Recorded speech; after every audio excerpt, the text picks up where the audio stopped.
Hello hello, आशा करता हूँ आप सब लोग अच्छे हैं। चलिए देखते हैं मार्केट में क्या चल रहा है। बाल थोड़े बिखरे, मैं ऐसे ही लेटा हुआ था।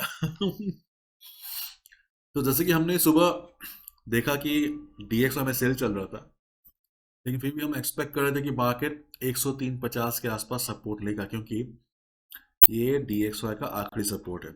अगर ये टूट जाता है तो डीएक्सवाई खतरे में आ जाएगा। और मार्केट ने सपोर्ट लिया भी थोड़ा बहुत। अभी डीएक्सवाई खड़ा है 103.70, 170 पे अभी डीएक्सवाई फिलहाल मौजूद है। डीएक्सवाई ने सपोर्ट लिया है, इसका मतलब ये नहीं है कि डीएक्सवाई में ट्रेंड रिवर्सल आ गया है। क्योंकि अभी देखिए, कोई भी ट्रेंड रिवर्सल के लिए हमें फंडामेंटल फैक्टर, किसी न्यूज़ की आवश्यकता होती है, जो फिलहाल डीएक्सवाई के पास है नहीं। अगर आप कोई भी न्यूज़ उठा के देख लो तो आप देखोगे कि डीएक्सवाई का जो ओवरऑल ट्रेंड है, हर न्यूज़ नीचे की तरफ ही दर्शा रहा है। तो पता नहीं कब तक डीएक्सवाई 103.50 के ऊपर टिक पाएगा। लेकिन अगर एक बार ये टूट गया तो अगला सपोर्ट 101, 100, 101, 100, 100 के आसपास ही होगा। मतलब अच्छा खासा सेल हमें देखने को मिलेगा। और ये रहा गोल का चार्ट। गोल अभी खड़ा है 1872, 1872 पे।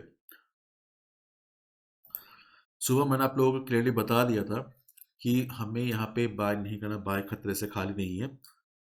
तो हम रिट्रेसमेंट का एक्सपेक्ट कर रहे थे, और धीरे धीरे वो रिट्रेसमेंट हमें देखने को मिल भी रहा है। तो पहला रिट्रेसमेंट का लेवल है हमारे सामने 1864। क्योंकि अगर हम देखें इस चार्ट को अच्छे से देखें तो देखिए इसका जो स्ट्रक्चर है, स्ट्रक्चर अभी भी सेम ही है। तो अगर हम यहाँ पे बाय करते हैं तो ऑब्वियसली हम हायर प्राइस पे करेंगे। और देखिए, हर मार्केट का एक एवरेज प्राइस होता है, मार्केट को उस प्राइस पे आना ही होता है। तो अगर हम बाय करेंगे, अगर हम मार्केट नीचे जाता है तो यहाँ पे मार्केट को कोसने से फायदा नहीं है। गलती हमने की है, मतलब हमने हायर प्राइस दी है। मान लीजिए आपके घर में अभी आपको आलू चाहिए। आलू का कीमत कितना चल रहा है बाजार में? 20 रुपये, 25 रुपये। अगर 70 रुपये का आलू खरीद के आप लाते हो तो गलती किसकी है? गलती यहाँ पे आपकी है। ठीक उसी तरह ये बाय करने की जगह नहीं है फिलहाल। मार्केट जब 1864-65 के आसपास आएगा, ऑब्जर्व कीजिए, देखिए क्या हालत है मार्केट का। अगर आपको लगता है कि नहीं, मार्केट में बहुत ज़्यादा बायस मौजूद है, मार्केट नीचे आने को तैयार नहीं है, वैसे केस में आप क्या कर सकते हैं? आप 1864-65 के आसपास एक बाय कर सकते हैं। लेकिन अगर रिट्रेसमेंट कंटिन्यू होता है, देखिए ध्यान से सुनिएगा, मैं रिट्रेसमेंट की बात कर रहा हूँ, मैं ट्रेंड रिवर्सल की बात नहीं कर रहा हूँ, क्योंकि ये मार्केट अप ट्रेंड में है।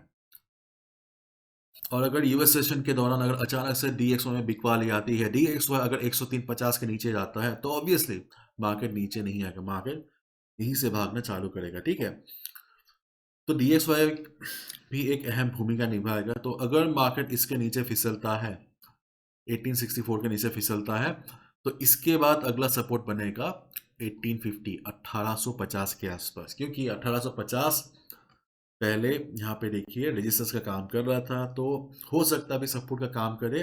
एंड मोस्ट इम्पोर्टेंटली ये जो राउंड नंबर्स हैं, मैंने पहले भी बहुत बार कहा है, ये जो राउंड नंबर्स होते हैं ये साइकोलॉजिकल सपोर्ट का काम करते हैं। तो फिलहाल इंतजार छोड़ के हमारे पास कोई दूसरा रास्ता नहीं है। मेरा बाय पोजीशन बना हुआ यूरो जीबीपी में, यहाँ पे कुछ नहीं है मेरा भी। ओके, मैं बस इंतजार कर रहा हूँ। चलिए देखते हैं भाई यूरो यूएसडी की तरफ। जैसे कि हमने सुबह बताया था, एक्सपेक्ट किया था कि हमारा प्रॉफिट बुकिंग का लेवल होगा 1.0700। टू बी ऑनेस्ट, मैं खुद शॉक था जब मैंने देखा कि एकदम डॉट वहां तक जाके मार्केट पहुंचा है। मैंने इतना एक्सपेक्ट नहीं किया था। लेकिन यस, हमारा एक्सपेक्टेशन के अनुसार मार्केट वहां तक पहुंचा है। देखिए ये कैसे पहुंचा, क्या कोई जादू था? नहीं। मैंने जो कुछ देर पहले जो भी कहा कि जो राउंड नंबर्स होते हैं इनका एक अलग ही भूमिका होता है। तो इस मार्केट में भी इसने अपना जादू बखूबी दिखाया है। इंडियन मार्केट में ट्रेड कर उनको अच्छे से पता है कि मतलब ये जो निफ्टी के जो राउंड नंबर लेवल्स होते हैं, 17,500, 18,000, मतलब इनका क्या वैल्यू होता है। ठीक उसी तरह हर मार्केट सेम ही होता है, तो यहाँ पे भी राउंड नंबर्स का एक अलग ही इंपॉर्टेंस है। तो मार्केट ने टारगेट तो छू दिया। ओवरऑल स्ट्रेटजी हमारा सेम ही है जो हमने शनिवार को डिस्कस किया था। यहाँ पे सबसे इंपॉर्टेंट रेजिस्टेंस कौन सा है? 1.0709, 1.0735।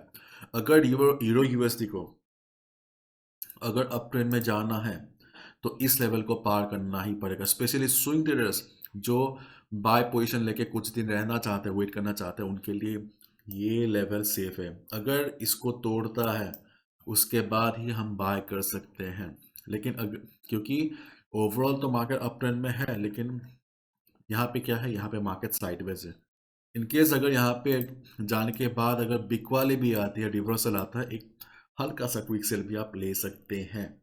ठीक है, यहाँ पे थोड़ा ऑब्जर्व कीजिएगा। और अगर मार्केट रिट्रेसमेंट के लिए आता है, टारगेट तो अचीव हो गया, उसके बाद रिट्रेसमेंट के लिए आता है, आपको पहले ऑब्जर्व करना मार्केट को 1.0647 के आसपास। ये हमारा पहला रिट्रेसमेंट का लेवल है और दूसरा रिट्रेसमेंट का लेवल है 1.0615। ये दो रिट्रेसमेंट का लेवल है। पहला लेवल पे आने के बाद देखिए मार्केट कैसा रिएक्ट करता है।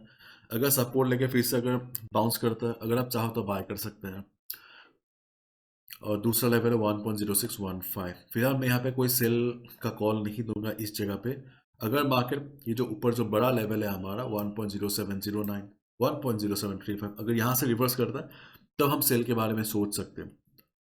लेकिन फिलहाल इस वक्त हम मुझे लगता है कि सेल नहीं जमेगा, रिस्की है थोड़ा। जीबीपीएसजी मैंने आप लोगों को सुबह भी कहा था, जब मार्केट ने ऑलमोस्ट ब्रेकआउट दे दिया था, मैंने कहा था कि आप लोगों को कि हमें थोड़ा इंतज़ार करना चाहिए। मैंने आप लोगों को क्लियरली कहा था कि जिनको बाय करना है कर सकते हो, लेकिन मैं थोड़ा इंतज़ार करूंगा, स्पेशली यूरोपियन सेशन तक। यहाँ पे एक साफ साफ हमें फॉल्स ब्रेकआउट का सिनारियो देखने को मिल रहा है। अगर मार्केट यहाँ पे रिट्रेस होने के बाद अगर बाद में उछलता है तब हम बाय के बारे में सोच सकते हैं, लेकिन फिलहाल बाय के बारे में सोचना थोड़ा रिस्की है। अगर किसने सेल लेके रखा है, अगर किसने सेल लेके रखा है तो आप लोग सेल पे बने रह सकते हो, क्योंकि फिलहाल देख के तो लग रहा है मार्केट और थोड़ा नीचे जाएगा। और जीबीपी वैसे वैसे भी काफ़ी हद तक एक वॉलेटाइल पेयर है। मेरा यहाँ पे सेल नहीं है, मैंने सेल नहीं लिया क्योंकि मैं अच्छे ट्रेड पे विश्वास करता हूँ। मेरा फिलहाल मेरा ट्रेड अभी चालू है यहाँ पे यूरो जीबीपी में। ठीक है, तो मैं यहाँ पे मैं ट्रेड नहीं लूँगा फिलहाल। लेकिन मुझे लगता है रिट्रेस हो सकता है। ठीक है, रिट्रेस हो सकता है, होने के बाद अगर ऊपर जाता है तो हम फिर से बाय के बारे में सोच सकते हैं। एक्चुअली देखिए, मेरा लाइफ में सिंपल फंडा है। मैंने इतने सालों में जो खुद से जो सीखा है, मैं यही मानता हूँ कि अगर कोई चार्ट अगर अच्छा लग रहा है तो आप ले लीजिए। अगर आपको कोई संदेह है मन में, अगर आपको लग रहा है कि हो भी सकता है नहीं भी हो सकता है, तो आपको सिंपली अवॉइड करना चाहिए। क्योंकि ये देखिए यहाँ पे पैसों का बात है। ठीक है, यहाँ पे पैसों का बात है, तो ज़्यादा मतलब देखिए, फॉर एग्जांपल जीबीपी यूएसडी। ठीक है, जीबीपी यूएसडी देखिए, जीबीपी यूएसडी तो मेरे को इससे रिश्तेदार नहीं है कि मुझे इसका साथ देना ही पड़ेगा। अगर मुझे दूसरी जगह पे अगर अच्छा ऑप्शन दिख रहा है तो कि मैं वहाँ पे क्यों ना लूँ, मेरा वही सिंपल पॉलिसी है। तो थोड़ा रिट्रेस होने का वेट कीजिए, अगर होता है उछलता है अच्छा है। देखते हैं आज रात तक क्या होता है। मैं कल सुबह तक फिर से अपडेट कर दूंगा। ठीक है, कल सुबह तक हमें मोटा मोटी एक पिक्चर आ जाएगा कि जीबीपी यूएसडी किस दिशा में जाने वाला है। क्योंकि देखिए, अगर यहाँ पे अगर रिट्रेसमेंट के बाद अगर ऊपर जाता है तो ये तो रास्ता इसका साफ है। लेकिन अगर नहीं जाता है, नहीं जाता, तब तो हाँ, दूसरा रास्ता सोचना पड़ेगा। चलते चलिए देखते हैं कल क्या होता है।